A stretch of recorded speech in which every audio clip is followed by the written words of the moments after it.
জামাতের কাছে আছে। দুর্নীতিমুক্ত বাংলাদেশ গড়তে হলে দুর্নীতিমুক্ত নেতৃত্বের প্রয়োজন। এই দুর্নীতিমুক্ত নেতৃত্ব কার কাছে আছে? জামাতের কাছে আছে। বৈষম্যমুক্ত বাংলাদেশ আপনারা যদি গ্রহণ করতে চান, এই বৈষম্যমূলক বাংলাদেশ গঠনের নেতৃত্ব জামাতের কাছে আছে।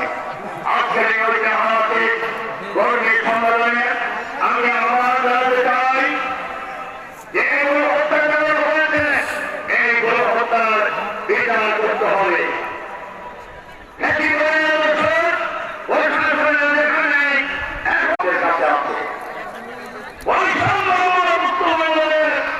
আপনারা যদি গ্রহণ করতে চান, এই বৈষম্যমূলক বাংলাদেশ গঠনের নেতৃত্ব জামাতের কাছে আছে। আজকের এই ঐতিহাসিক কর্মী সম্মেলনে আমি আহ্বান জানাতে চাই, যেগুলো অত্যাচার হয়েছে এইগুলো হত্যার বিচার করতে হবে।